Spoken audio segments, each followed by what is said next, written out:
السلام عليكم ورحمة الله وبركاته.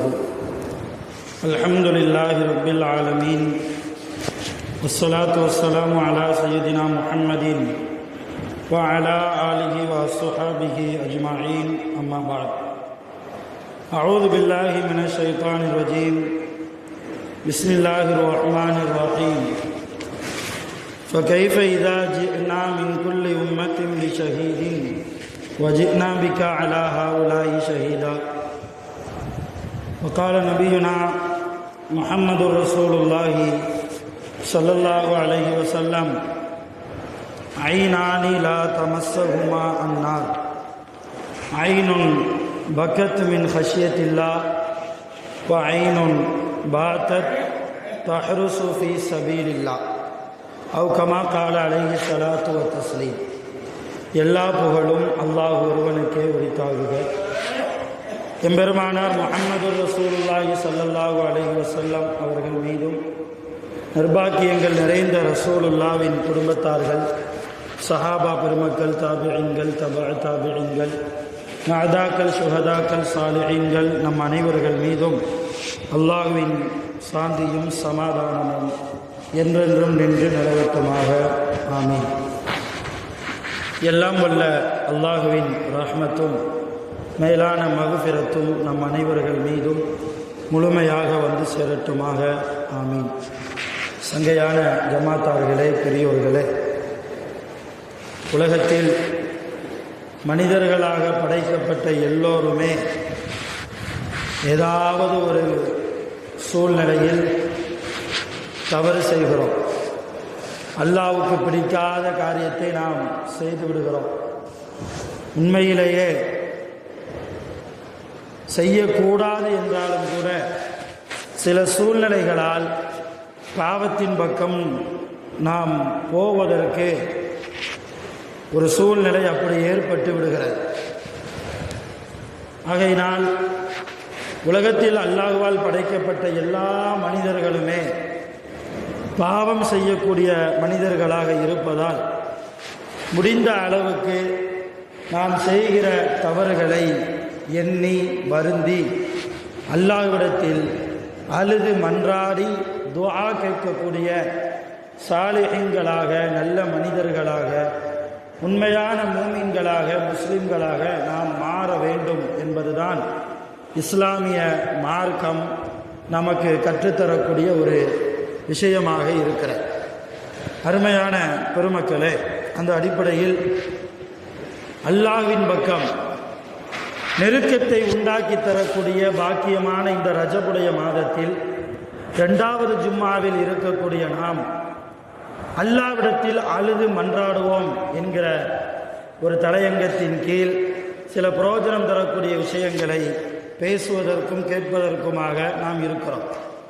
உலகத்தில் மனிதர்கள் யாரோ யாரிடத்திலேயோ சென்றெல்லாம் நாம் அழுகிறோம். நம்முடைய கஷ்டங்களை சொல்லி, நம்முடைய வேதனைகளை சொல்லி, நம்முடைய சிரமங்களை சொல்லி நாம் என்ன செய்கிறோம்? அவரிடத்தில் போய், அடுத்த படைப்புகளிடத்தில் போய் நாம் அழுகிறோம். எனக்கு இப்படி ஒரு சிரமம் இருக்கிறது, எனக்கு இப்படி ஒரு சூழ்நிலை அமைந்து விட்டது, எனக்கு கொஞ்சம் காசு பணம் தேவைப்படுகிறது, எனவே எனக்கு தருவதற்கு, தந்து உதவுவதற்கு யாருமே இல்லை, ஒரு குறுகிய காலகட்டத்தில் நான் என்னுடைய தேவையை எப்படி நான் நிறைவேற்றிக் கொள்வேன் என்றெல்லாம் அடுத்த மனிதர்களிடத்தில் போய் நாம் அழக்கூடியவர்களாக இருக்கிறோம். ஆனால் இஸ்லாமிய மார்க்கம் சார்ந்து நாம் யோசிக்கிற போது படைத்த ரப்புல் ஆலமீன் அவனிடத்தில் தான் நாம் அழ வேண்டும். நம்முடைய தேவைகளை சொல்லி, நம்முடைய கோரிக்கைகளை முன்வைத்து அல்லாஹ்விடத்தில் நாம் அழுகிற போது அடியார்களுக்கு முன்னால் நாம் அழுது கண்ணீர் வடிக்கிற அந்த கண்ணீர் துளிகளுக்கு வேண்டுமானால் பிரயோஜனம் இல்லாமல் இருக்கலாம் அன்பானவர்களே. ஆனால் அல்லாஹ்வுக்கு முன்னால் நாம் இரு கரத்தை உயர்த்தி, ரப்பே என்னுடைய சோதனையை நீ போக்கிவிடு, உன்னை விட்டால் வேறு கதி இல்லை என்றெல்லாம் அவனிடத்தில் நாம் அழுது மன்றாடுகிற போது நிச்சயம் நாம் விடக்கூடிய ஒவ்வொரு சொட்டு கண்ணீருக்கும் நிச்சயம் அதற்காக புரோஜனம் இருக்கிறது என்பதை குர்ஆன் ஆயத்தின் மூலமாக ஹதீஸுகளின் மூலமாக நம்மால் தெளிவாக புரிந்து கொள்ள முடிகிறது. ஹதீஸிலே பார்க்கிறோம், அப்துல்லா இப்னு அப்பாஸ் ரலியல்லாஹு அன்ஹுமா அவர்கள் இந்த ஹதீஸை அறிவிக்கிறார்கள். இந்த ஹதீஸ் பைஹகி என்ற கிதாபிலே பதிவு செய்யப்பட்டிருக்கிறது. நபி ஸல்லல்லாஹு அலைஹி வஸல்லம் அவர்கள் சொன்னார்கள், ஐனானி, இரண்டு கண்கள் இருக்கிறது, லா தமஸ்ஸுஹுமா அன்னார், அந்த இரண்டு கண்களையும் நரக நெருப்பு தீண்டாது. இரண்டு கண்கள் இருக்கிறது, அந்த இரண்டு கண்களையும் நரக நெருப்பு ஒருபோதும் தீண்டுவதில்லை.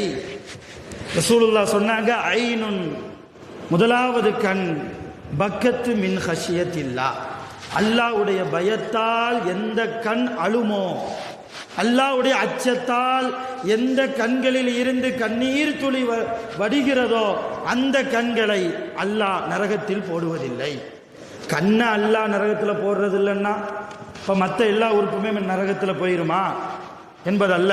அல்லாஹ் கண்ணை கொண்டு, நபி ஸல்லல்லாஹு அலைஹி வஸல்லம் அவர்கள் கண்ணை கொண்டு முழு அடியானையும் நாடுகிறார்கள், முழு அடியானையும் நாடுகிறார்கள். ஒரு அடியான், அல்லாஹ்வுடைய உண்மையான அடிமை, அல்லாஹ்வை மட்டுமே ஈமான் கொண்டு உலகத்தில் வாழ்கிற போது அவனை மட்டுமே வணங்கி வாழக்கூடிய ஒரு மனிதன் அல்லாஹ்வுடைய பயத்தால் ஒரு சொட்டு கண்ணீர் விட்டாலும் கூட அல்லாஹ் அந்த அடியானை நரகத்தில் போடுவதில்லை.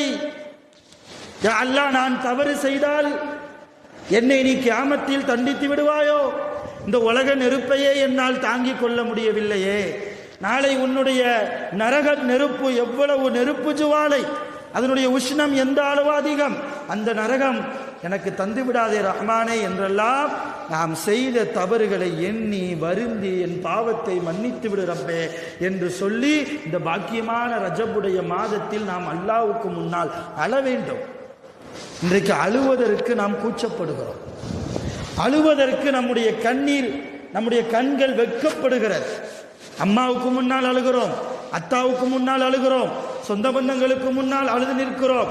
ஆனால் யாருக்கு முன்னால் அழ வேண்டும் என்று பெருமானார் ஸல்லல்லாஹு அலைஹி வஸல்லம் அவர்கள் சொன்னார்களோ அந்த ரப்புக்கு முன்னால் நாம் அழுகிறோமா? நம்முடைய தேவைகளை சொல்லி, நம் வாழ்க்கையில் அல்லாஹ் கொடுத்த சோதனைகளை எண்ணி, கடந்த காலத்தில் எவ்வளவு பாவங்கள் செய்திருப்போம் அந்த தவறுகளை எல்லாம் எண்ணி வருந்தி அல்லாஹ்வுக்கு முன்னால் உள்ள அச்சத்தோடு தக்வாவோடு, அன்பானவர்களே, நபி ஸல்லல்லாஹு அலைஹி வஸல்லம் அவர்கள் சொன்னார்கள், மின் ஹஷியத்தில்லாஹ், அல்லாஹ்வுடைய பயத்தால் அழுகிற கண்ணை அல்லாஹ் நரகத்தில் போடுவதில்லை. இரண்டாவது ரசூலுல்லாஹ் சொன்னாங்க, வஐனுன், இரண்டாவது கண்கள், பாத்தத் தஹருசு ஃபீ சபீலில்லாஹ், அல்லாஹ்வுடைய பாதையில், அல்லாஹ்வுடைய போருக்காக போகிற போது இரவு நேரத்தில் யார் கண் விழித்து பாதுகாப்பாரோ, யார் இரவு நேரத்தில் கண் விழித்து எதிரிகளை விட்டும் முஸ்லிம் சமூகம் பாதுகாக்கப்பட வேண்டும் என்பதற்காக யார் எதிரிகளிடமிருந்து ஒரு காவலாளியை போன்று இருப்பாரோ அவர் விடக்கூடிய கண்ணீர், இந்த ரெண்டு கண்களையும் அல்லாஹ் நரகத்தில் போடுவதில்லை என்றார்கள் நபிகள் நாயகம் ஸல்லல்லாஹு அலைஹி வஸல்லம். அருமையான பெருமக்கள், இந்த காலகட்டத்தில் போருக்கு போவதற்குண்டான தேவை இல்லை. அண்ணன் நம்பிகளாக நாம் வாழ்கிறோம், மாமன் மச்சான்களாக மாற்று மத சகோதரர்களோடு ஒரு சமய நல்லிணக்கத்தோடு நாம் ஒரே ஊரில் பக்கத்து வீட்டிலெல்லாம் நாம் வாழ்ந்து கொண்டிருக்கிறோம். அதனால் போருக்கு அவசியம் இல்லை. ஆனால் அல்லாஹ்வுடைய பயத்தால் நாம் அழ வேண்டும். அல்லாஹ்வுடைய பயம் நம்முடைய கல்பு நிறைய உண்டாக்கி கொள்ள வேண்டும். அன்பானவர்களே, அதே போன்று அல்லாஹ்வின் பயத்தால் அழுதால் அல்லாஹ் நரகத்தில் நுழைக்க செய்ய மாட்டான் என்பதற்கு இன்னொரு ஹதீஸையும் நாம் பார்க்கிறோம். சையதுனா அபூ ஹுரைரா ரலியல்லாஹு தஆலா அன்ஹு அவர்கள் அறிவிக்கக்கூடிய ஹதீஸ் திருமிதி என்ற ஹதீஸ் கிதாபிலே பதிவு செய்யப்பட்டிருக்கிறது. ரசூலுல்லாஹ் சொன்னாங்க, லா எலிஜுன் நார் ரஜுலுன் பகா மின் ஹஷியத்தில்லாஹ், அல்லாஹ்வுடைய பயத்தால் எந்த ஒரு மனிதர் அழுகிறாரோ அவரை அல்லாஹ் நரகத்தில் நுழைக்க மாட்டான், ஒருபோதும் அல்லாஹ் நுழைக்க மாட்டான். எதுவரைக்கும் தெரியுமா? ஹத்தா யஊதுல் லபன ஃபில் லஹ்மி, மாட்டினுடைய மடுவிலே கறந்த பால் மறுபடியும் அந்த மடு வழியாக, அந்த காம்பு வழியாக மடுவுக்குள் போகிற வரைக்கும் அல்லாஹ் அந்த அடியானை நரகத்தில் போட மாட்டான். அப்படின்னா என்ன விளக்கம்? கறந்த பாலை மறுபடியும் உள்ள போக வைக்க முடியுமா? முடியாது இல்லையா? அதே போன்றுதான் அல்லாஹ்வுடைய பயத்தால் நீங்கள் அழுதால் ஒருபோதும் நரகத்தின் பக்கம் நீங்கள் எட்டி பார்க்கவே முடியாது. அல்லாஹ் உங்களை நரகத்தை விட்டும் முழுமையான முறையில் பாதுகாப்பான் என்றார்கள் நபிகள் நாயகம் ஸல்லல்லாஹு அலைஹி வஸல்லம். நபி ஸல்லல்லாஹு அலைஹி வஸல்லம் எல்லா விஷயத்திற்கும் முன்மாதிரி இல்லையா? குடும்ப வாழ்க்கைக்கு ரசூலுல்லாஹ் முன்மாதிரி, அரசியலுக்கு ரசூலுல்லாஹ் முன்மாதிரி, ஆன்மீகத்திற்கு ரசூலுல்லாஹ் முன்மாதிரி இல்லையா? ஒரு தலைவர் தலைமைத்துவம் என்பதற்கு ரசூலுல்லாஹ் முன்மாதிரி, வியாபாரம் எப்படி செய்ய வேண்டும் ரசூலுல்லாஹ் முன்மாதிரி. இப்படி ரசூலுல்லாஹ்வுடைய வாழ்க்கையில் எல்லா விஷயத்திற்கும் அழகான முன்மாதிரியை அல்லாஹ் தஆலா வைத்திருக்கிறார். அந்த அடிப்படையில் நபி ஸல்லல்லாஹு அலைஹி வஸல்லம் அழுதிருக்கிறார்களா என்று நாம் பார்க்கணும். ரசூலுல்லாஹ் என்றைக்காவது அல்லாஹ்வுடைய பயத்தால் அழாமல் இருப்பார்களா என்றுதானே நாம் கேள்வி கேட்க வேண்டும். நபி ஸல்லல்லாஹு அலைஹி வஸல்லம் ஹதீஸிலே பார்க்கிறோம், அப்துல்லா இப்னு ஷஹீர் ரலியல்லாஹு தஆலா அன்ஹு அவர்கள் அறிவிக்கிறார்கள், அபூ தாவூத் என்ற ஹதீஸ் கிதாபிலே இந்த ஹதீஸ் பதிவு செய்யப்பட்டிருக்கிறது.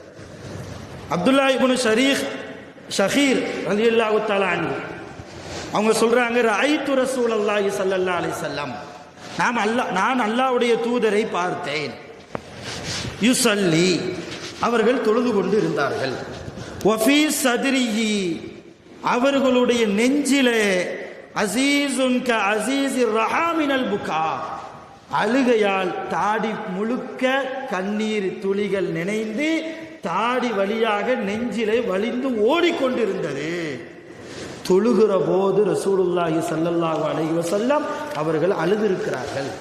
இன்றைக்கு ஆலிம்சா தொழுகையில் அழுதுட்டா அசர்த்து தப்பா ஓதிட்டார், அதை நினைச்சு தான் அழுகுறார் போல. அடுத்த ஆயத்து ஆலிம்சாவுக்கு வரல, அதனால தான் ஆலிம்சா அழுகிறார் போல என்றெல்லாம் ஆலிம் எதற்காக தொழுகையில் நின்று அழுகிறார் என்பது தெரியாத அளவுக்கு பின்னால் நின்று தொழக்கூடியவர்களாக நிறைய தொழுகையாளிகளை நாம் பார்க்கிறோம். இன்றைக்கும் மக்காவிலும் மதீனாவிலும் தொலை வைக்கக்கூடிய அந்த இமாம்கள் தொலை வைக்கிற நேரத்திலேயே அல்லாஹ்வுடைய நரகம் சம்பந்தமாக, அல்லாஹ்வுடைய தண்டனை சம்பந்தமாக ஏதாவது ஒரு ஆயத்துகள் வந்தால் அதை ஓத முடியாமல் தவித்து ஏங்கி ஏங்கி அழுவார்கள், ஏங்கி ஏங்கி அழுவார்கள். தொழுகையில் அழலாமா என்பதற்கு இந்த ஹதீஸ் ஆதாரம். குடும்ப கஷ்டத்தை நினைச்சு அழுவக்கூடாது.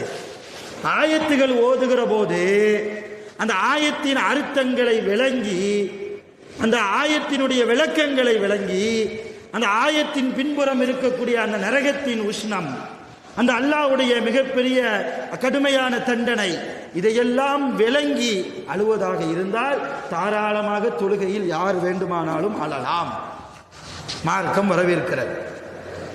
ஆக நபி ஸல்லல்லாஹு அலைஹி வஸல்லம் அவர்கள் தொழுகையில் அழுதிருக்கிறார்கள்.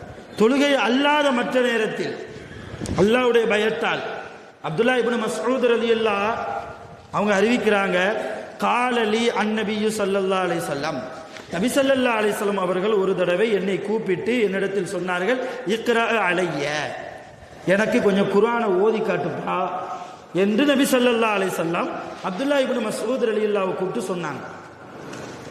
குர்ஆனை யாருக்கு தான் இறக்கப்பட்டுச்சு? நபி ஸல்லல்லாஹு அலைஹி வஸல்லம் அவர்களுக்கு தான் இறக்கப்பட்டது.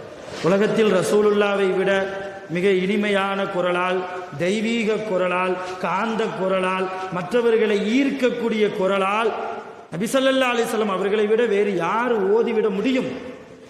அப்படிப்பட்ட தெய்வீக குரலுக்கு சொந்தக்காரர்கள் நபிகள் நாயகம் ஸல்லல்லாஹு அலைஹி வஸல்லம் அவங்க அப்துல்லா இப்னு மஸ்ஊத் ரலியல்லாஹு கூப்பிட்டு இக்ரா அலைய அல் குர்ஆன், எனக்கு குர்ஆனை ஓதி காட்டுன்னாங்க.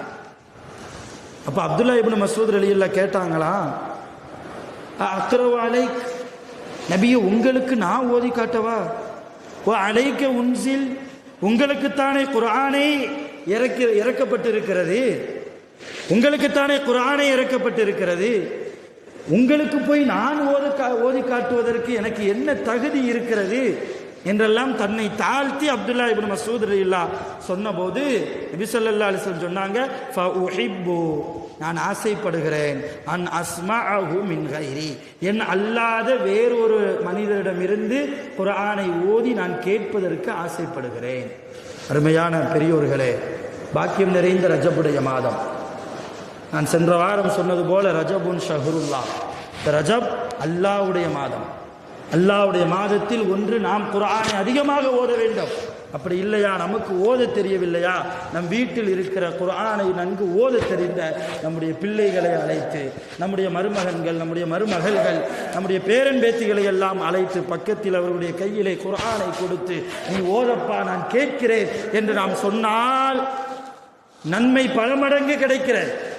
குர்ஆனை கேட்ட நன்மை, குர்ஆனுடைய முஹப்பத்தை அல்லாஹ் நம்முடைய கல்விலே இன்னும் அதிகப்படுத்துகிறான். குர்ஆனை கேட்பதால் உள்ளத்தில் இருக்கிற அழுக்குகள் எல்லாம் கரைந்து போகிறது. குர்ஆனை கேட்பதால் ஷைத்தானுக்கு அங்கே வேலை இல்லை. குர்ஆனை கேட்பதால் நபி ஸல்லல்லாஹு அலைஹி வஸல்லம் அவர்களுடைய இந்த சுன்னத்தை ஹயாத்தாக்கிய நன்மையும் கிடைக்கிறது.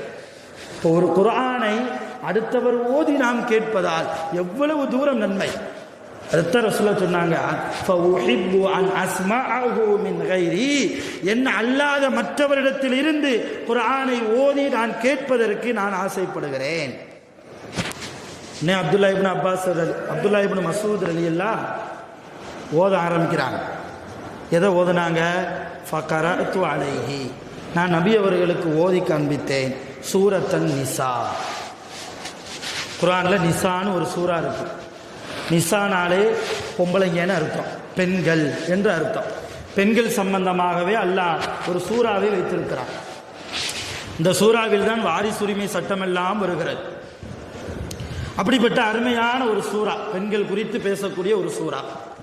அந்த சூறாவை நான் நபி ஸல்லல்லாஹு அலைஹி வஸல்லம் அவர்களுக்கு ஓதி காண்பிக்க ஆரம்பித்தேன். ஹத்தா பலகத் ஃபகைஃப இதா ஜினா மின் குல்லி உம்மத்தின் பிஷஹீத் வஜினா பிக அலா ஹவுலாயி ஷஹீதா ஃபகைஃப இதா ஜினா மின் குல்லி உம்மத்தின் பிஷஹீதின் வஜினா பிக அலா ஹவுலாயி ஷஹீதா என்ற ஆயத்து வருகிற வரைக்கும் நான் ஓதி காண்பித்தேன். சூரத்து நிசா அப்படியே ஆரம்பத்திலிருந்து ஓதிட்டே வர்றாங்க. இந்த ஒரு ஆயத்து வந்த உடனே ரசூலுல்லாஹ் சொன்னாங்களா, அம்சி, போதும், நிப்பாட்டு, போதும், நீ ஓதுனது போதும். நான் கீழே தலையை குனிஞ்சு அப்துல்லா இப்னு மஸ்ஊத் ரலியல்லாஹு ஓதிக்கிட்டே இருக்கிறாங்க. திடீர்னு ரசூலுல்லாஹ்ட்ட இருந்து ஒரு குரல் வருது, போதும், இதுக்கு மேலே ஓத வேண்டாம், நிப்பாட்டுங்க என்று சொன்னதற்கு பின்னால் அப்துல்லா இப்னு மஸ்ஊத் ரலியல்லாஹு தன் தலையை உயர்த்தி ரசூலுல்லாவை பார்க்கிறார்கள்.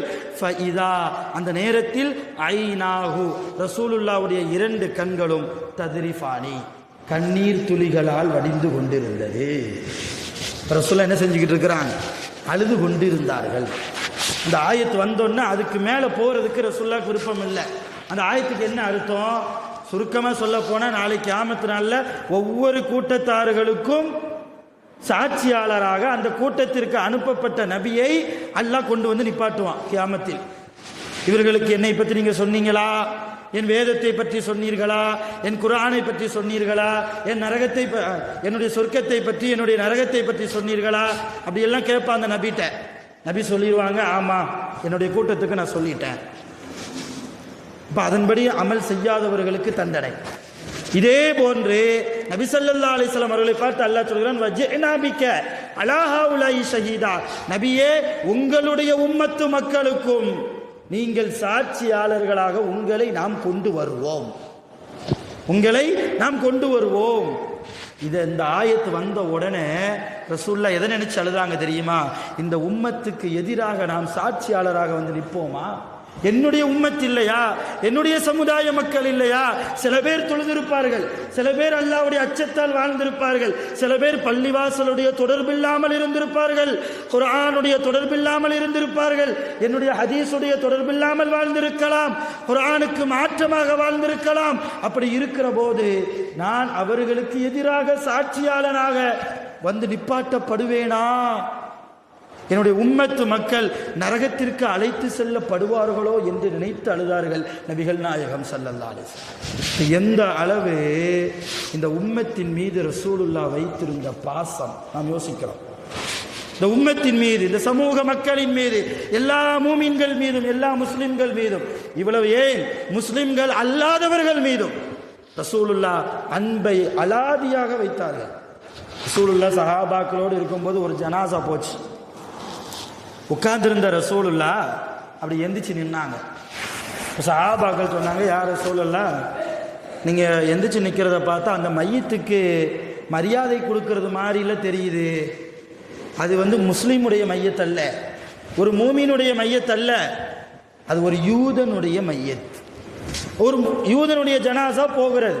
உங்களை ஈமான் கொள்ளாதவன், அல்லாஹ்வை முழுமையா விளங்காதவன், குர்ஆனை ஈமான் கொள்ளாதவன், உங்கள் மீது அன்பு வைக்காதவன், அவனுடைய ஜனாசாவுக்கு நீங்கள் எதற்காக எழுந்து மரியாதை தருகிறீர்கள்?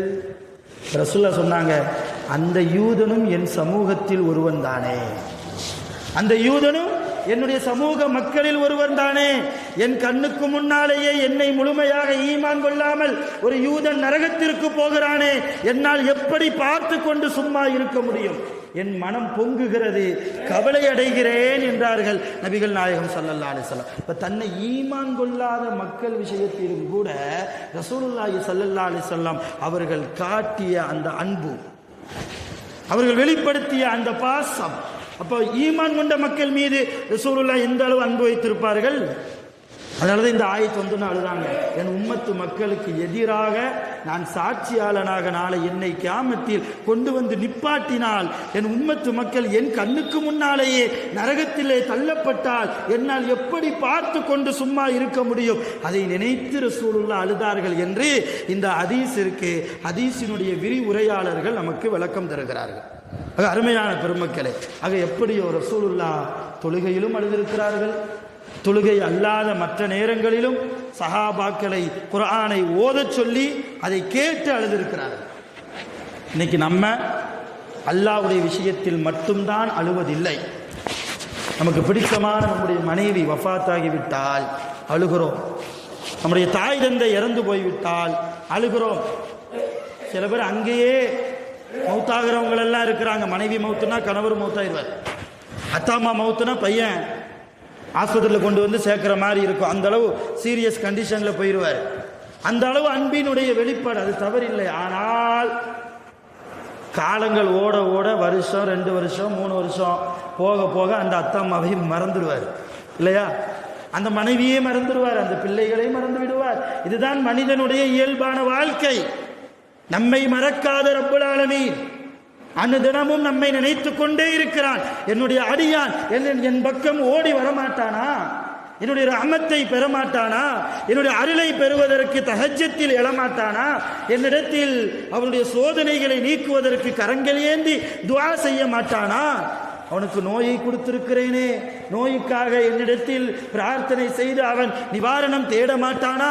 ஒவ்வொரு நாளும் தஹஜ்ஜத்தில் முதலாவது வானத்தில் வந்து 7வது வானத்தில் இருந்து முதலாவது வானத்தில் அல்லாஹ் இறங்கி வந்து நம்மை பார்த்து கேட்கிறான், அலா அடியார்களே, மினல் முஸ்தக்ஃபிரீன், தூங்கி கொண்டிருக்கிறீர்களே, யாராவது என்னிடத்தில் பாவ மன்னிப்பு கேட்க போகிறீர்களா? பாவ மன்னிப்பு கேளுங்கள், உங்கள் பாவ மன்னிப்பை நான் ஏற்றுக்கொள்கிறேன். அலா தூங்கி கொண்டிருக்கிறீர்களே, மினசாயில், உங்களுக்கு ஏதாவது தேவைகள் இருக்கிறதா? என்னிடத்தில் கேளுங்களேன், நான் தருகிறேன் என்று சொல்லி ஒவ்வொரு நாளும், ஒரு நாள் 2 நாள் அல்ல, ஒவ்வொரு நாளும் அல்லாஹ் முதலாவது வானத்தில் இறங்கி வந்து நம்மை பார்த்து பேசுகிறான். என்ன மதித்திருக்கிறோம் அல்லாஹ்வை, அல்லாஹ்வுடைய அந்த பேச்சுக்கு என்ன மரியாதை செய்திருக்கிறோம்? தஹஜ்ஜத் எழக்கூடிய அந்த தொழுகை தொடர்புள்ள மனிதர்களாக நாம் இருக்கிறோமா? நிறைய யோசிக்கணும் அருமையானவர்களே.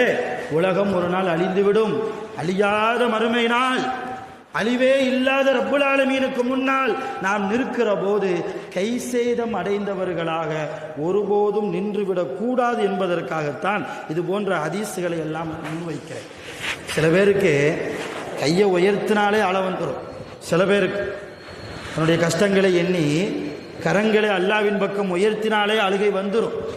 சில பேருக்கு என்னதான் அழணும்னு நினைச்சு துவாவுக்கு வந்தாலும் அழுகை வராது. அது தவறான ஒரு காரியம் அல்ல. அது அவங்க என்ன செய்யறது? அப்படி அழுகை வராமல் இருப்பவர்கள் என்ன செய்வது? அபூபக்கர் ரலியல்லாஹு அன்ஹு அவங்க சொல்றாங்க, ரசூலுல்லாஹ்வுடைய உற்ற நண்பர், ரசூலுல்லாஹ்வுடைய மிக நெருங்கிய தோழர் சையதுனா அபூபக்கர் சித்திக் ரலியல்லாஹு, அவங்க சொல்றாங்க, மன் இஸ்ததா மின்கும் ஐயபுகா, உங்களுக்கு அல்லாஹ்வுக்கு முன்னால் துஆவின் போது அழுக முடியும் என்றால் அழுது விடுங்கள். வமல்லம் யஸ்ததி, அழுகை வரவில்லையா, ஃபல் யதபாக்க, அழுவது போன்று பாவனையாவது காட்டுங்கள், அழுவது போன்று நடிக்கவாவது செய்யுங்கள். அல்லாஹ்வுக்கு நடிப்பு பிடிக்காது. தொழுகையில் நடிச்சா அல்லாஹ்வுக்கு பிடிக்காது. தர்மம் கொடுக்கிற மாதிரி நடிச்சா அல்லாஹ்வுக்கு பிடிக்காது. பேரு புகழுக்காக ஹஜ்ஜி செய்வதற்காக என்னை எல்லாரும் ஹாஜியார்னு கூப்பிடணுன்ட்டு நான் ஹஜ்ஜி செஞ்சா அந்த ஹஜ்ஜெல்லாம் அல்லாஹ் ஏற்றுக்கொள்ள மாட்டான். ஆனால் அல்லாஹ்வின் முன்னால் நடிப்பதற்கு மார்க்கம் அனுமதிக்கிற ஒரே விஷயம் அவனுக்கு முன்னால் அழுவது போன்று நடிப்பது. அழுக வரலையா, அழுவது போன்றாவது நீங்கள் நடியுங்கள் என்றார்கள் செய்தனா அபூபக்கர் சித்தீக் ரலியல்லாஹு தஆலா அன்ஹு. அருமையான பெருமக்களே, நிறைய வாய்ப்புகள் உலகத்தில் அல்லாஹ் கொடுத்திருக்கிற ஒவ்வொரு நிமிடமும் பொக்கிஷம், ஒவ்வொரு நிமிடமும் பொக்கிஷம். அல்லாஹ் எப்பொழுது நமக்கு மரணத்தை தருவான் யாருக்கும் தெரியாது. எந்த நேரத்தில் மரணம் வரும் யாருக்கும் புரியாது. அல்லாஹ் டேட் ஆஃப் பர்த்தை நமக்கு தெரிய வச்சிருக்கிறான், டேட் ஆஃப் டெத்தை மறைச்சு வச்சிருக்கிறான். யாருக்காவது மரண தேதி தெரிஞ்சிருச்சுன்னா நிம்மதியாக வாழ முடியுமா? என்ன ஆஜியார் அடுத்த பிப்ரவரி 2ஆம் தேதி போயிருவீங்க போல, இன்னும் 30-15 நாள் தான் இருக்கு போல, இப்படித்தான் போகும் வாழ்க்கை, நிம்மதி போயிடும். அல்லாஹ் டேட் ஆஃப் டெத்தை மறைத்து வைத்திருக்கிறான். அல்லாஹ் எதையெல்லாம் மறைத்தானோ அதுவெல்லாம் நம்முடைய கயிறுக்குத்தான், நம்முடைய நலவுக்குத்தான் அல்லாஹ் அதை மறைத்திருக்கிறான். கபருடைய வேதனையை நம்முடைய காதுகளுக்கு கேட்காமல் மறைத்திருக்கிறானா இல்லையா? கபருக்குள்ளே நல்லவர்கள் உறங்குவார்கள், கெட்டவர்களுக்கு வேதனை செய்யப்படும். எத்தனை ஹதீஸிலே நாம் பார்க்கிறோம், படித்து தெரிகிறோம். உலமாக்கள் மூலியமாக நிறைய பயான்களில் நாம் கேள்விப்பட்டிருக்கிறோம். ஆனால் எந்த மையவாடிக்காவது போங்க, ஏதாவது சவுண்டு கேட்குமா? எந்த சவுண்டும் கேட்காது. ஏன்னா கேட்டாச்சுன்னா நம்ம அங்கே ஜனாசாவா ஆயிடுவோம் இல்லையா? ஒரு கபூர்லேருந்து சவுண்டு வந்தா நம்ம அங்கே ஜனாசா, அவ்வளவுதான். இப்போ நம்முடைய நலவுக்குத்தான் அல்லாஹ் சில காரியங்களை மறைத்திருக்கிறான். அவன் மறைத்திருக்கிறான் என்பதற்காக அவன் விஷயத்திலே நாம் அசால்ட்டாக இருப்பதா, மிக பொடுபோக்காக இருப்பதா? இன்னும் ஒரு மாதம் தான் இடையில் இருக்கிறது பாக்கியமான ரமலானுடைய மாதத்தை அடைவதற்கு. எவ்வளவு தூரம் நாம் கண்ணீர் வடிக்க வேண்டும் அல்லாஹ்வுக்கு முன்னால். எவ்வளவு நிஅமத்துகளை அல்லாஹ் நமக்கு செய்திருக்கிறான். உடலை கொடுத்திருக்கிறான், ஆரோக்கியத்தை கொடுத்திருக்கிறான், நல்ல வாழ்க்கையை தந்திருக்கிறான், மனைவி மக்களை தந்திருக்கிறான், நல்ல பெற்றோர்களை தந்திருக்கிறான், நல்ல நண்பர்களை அல்லாஹ் நமக்கு பழக்கங்களாக தந்திருக்கிறான், நல்ல முறையில் நம்மை வாழ வைத்திருக்கிறான். 3 வேளை ரிசுக்கை அல்லாஹ் தருகிறான். எந்த நேரத்திலும் நம் வீட்டு வாசலை தட்டி யாராவது உணவு என்று கேட்டு வந்தாலும் கூட எந்த நேரத்திலும் அவர்களுக்கு உணவு கொடுப்பதற்கு தயாராக இருக்கிற நிலைமையில் அல்லாஹ் நம்மை வைத்திருக்கிறானே, எவ்வளவு தூரம் அல்லாஹ்வுக்கு நாம் நன்றி செலுத்த வேண்டும். அருமையான பெருமக்களே, பாக்கியமான ஒவ்வொரு நிமிடத்தையும் நாம் அல்லாஹ்வுக்காக கழிக்க வேண்டும், அல்லாஹ்வின் முன்னால் அழுது கழிக்க வேண்டும். சையதுனா உமர் இப்னு கத்தாப் ரலியல்லாஹு அவங்களுடைய வாழ்க்கையில பார்க்கிறோம். கத்தாதா ரலியல்லாஹு அவங்க சொல்றாங்க, நானும் உமர் ரலியல்லாஹு ஒரு தடவை வீதியில் போயிட்டு இருந்தோம். அப்போ ஒரு வயதான ஒரு பாட்டி உமர் ரலியல்லாஹு கூப்பிட்டு, எப்போ நீ சின்ன பிள்ளையா இருந்த அப்போ உன்னைய நாங்கள்லாம் உமைர் அப்படின்னு செல்லமாக கூப்பிடுவோம். அதுக்கப்புறம் கொஞ்சம் வளர்ந்து வாலிபன் ஆனாய், உமைர் என்ற செல்ல பெயரை உமர் என்றே நாங்கள் மாற்றி கூப்பிட்டோம். இப்போ நீ எப்படி ஆகிட்ட? அமீருல் மூமினின், எல்லா மூமின்களுக்கும் ஜனாதிபதி, தலைவர் என்கிற அந்தஸ்தில் நீ வந்து விட்டாய். அல்லாஹ்வை பயந்துக்கோ, அல்லாஹ்வை நீ பயந்துகொள். அந்த அம்மா இந்த வார்த்தை தான் சொல்லுச்சு. அல்லாஹ் எல்லா மூமின்களுக்கும் தலைவர், நீ தலைவர் என்கிற பொறுப்போ மிக சாதாரணமான பொறுப்பு அல்ல. தலைமைத்துவம் என்கிற பொறுப்போ மிக சாதாரணமான பொறுப்பு அல்ல. நீதம் என்று வருகிற போது ஒருவருக்கு ஆதரவாக இன்னொருவருக்கு அநியாயமாக நாம் தீர்ப்பு சொல்லிவிட்டால் அல்லாஹ்வுக்கு முன்னால் அவன் தீர்ப்பு சொல்கிற போது நம்முடைய தீர்ப்பு நரகம் என்று எழுதப்பட்டு விடும். மிக பாரதூரமான ஒரு பதவிதான் தலைமைத்துவம் பதவி, தலைமைத்துவம் என்கிற பதவி. அதைத்தான் நான் பாட்டி சொன்னாங்க, இப்போ நீ எல்லா மக்களுக்கும் ஜனாதிபதி, அல்லாஹ்வை பயந்துக்கோப்பா, ஒரு உபதேசம். இதை கேட்டுட்டு செய்தனா உமர் அலிலாம் அழுதுட்டாங்க. இதை கேட்டுட்டு உமர் அலிலாம் அழுதார்கள். இன்னைக்கு எத்தனை பயான்களில் அல்லாஹ்வை பயப்பட வேண்டும் என்று உலமாக்கள் மூலமாக நாம் கேள்விப்படுகிறோம். அழுகை வருகிறதா? பயப்படுங்கள், நரகத்தை பயப்படுங்கள், கபரை பயப்படுங்கள் சொல்கிறோம். அழுகை வருகிறதா? ஆனால் செய்தனா உமர் இப்னு கத்தாப் அந்த பாட்டி சொன்ன, அந்த கிழவி சொன்ன ஒத்த வார்த்தை, நீ அல்லாஹ்வை பயந்துக்கோப்பா, அழுதாங்க. கத்தாதா ரலியல்லாஹு பக்கத்துல இருந்து அந்த பாட்டி மேல கோவப்பட்டாங்க. என்ன வார்த்தை சொல்லிட்டீங்க பாட்டி, ஜனாதிபதியை அழ வச்சுட்டீங்களே, ஜனாதிபதியவே நீங்க அழ வச்சுட்டீங்களே அப்படின்னு அந்த பாட்டியை திட்டுகிற போது கத்தாதா ரலியல்லாஹு உமர் இப்னு கத்தாப் ரலியல்லாஹு அடக்குனாங்க. திட்டாத, அந்த பெண் சாதாரணமான பெண் அல்ல, இப்பொழுது வயது முதிர்ந்த பெண். ஆனால் இந்த அம்மா யார் தெரியுமா? இந்த அம்மாவினுடைய அழுகையை, அந்த புலம்பலை அல்லாஹ்வே கேட்டிருக்கிறான். இந்த அம்மாவினுடைய அழுகையினுடைய புலம்பலை அல்லாஹ்வே கேட்டிருக்கிறான். அது குறித்து அல்லாஹ் 28வது ஜுஸுவிலேயே முதலாவது அந்த ஒரு பக்கம் 28வது ஜுஸுவில் முதல் பக்கம் தர்ஜுமாவை எடுத்து வாசிச்சு பாருங்க. அந்த அம்மா சம்பந்தமாக தான் வருது. அந்த அம்மா பேர் ஹவுலா. இந்த அம்மா பேர் ஹவுலா. இந்த சட்டம் மிக நீண்ட சட்டம், சொல்வதற்கு நேரம் இல்லை. வாய்ப்பு இருந்தால் அடுத்த ஜும்மால இன்ஷா அல்லாஹ் நம்ம சொல்லலாம். இப்போ எதற்காக சொல்ல வருகிறேன் என்றால், ஒரே ஒரு வார்த்தை, அல்லாஹ்வை நீ பயந்து கொள் என்று அந்த அம்மா சொன்ன வார்த்தைக்காக செய்தனா உமர் இப்னு கத்தாப் ரலியல்லாஹு அழுதார்கள் என்றால், அருமையான பெருமக்களே, ஷார்ட்டாக இந்த ஜும்மாவின் மூலமாக நாம் தெரிய வேண்டிய படிப்பினை, அல்லாஹ்வினுடைய பயத்தால் நாம் நிறைய அழுக வேண்டும். அல்லாஹ்வுடைய பயத்தால் நம்முடைய கண்கள் கண்ணீர் துளிகளை வடித்தது என்றால் ஒருபோதும் அல்லாஹ் நரகத்தில் நம்மளை போட மாட்டான் என்பதைத்தான் இந்த ஜும்மாவின் மூலமாக நாம் படிப்பினையாக எடுத்துக்கொள்கிறோம். அல்லாஹ் ஜல்ல ஷானஹு வ தஆலா அவனுடைய பயத்தை, அவனுடைய தக்வாவை, அவனுடைய இஹ்லாஸை முழுமையாக நம் அனைவர்களுக்கும் நசீபாக்கி தருவானாக. வாஹிரு தஅவானா அனில் ஹம்துலில்லாஹி ரப்பில் ஆலமீன். அஸ்ஸலாமு அலைக்கும் வரஹ்மத்துல்லாஹ்.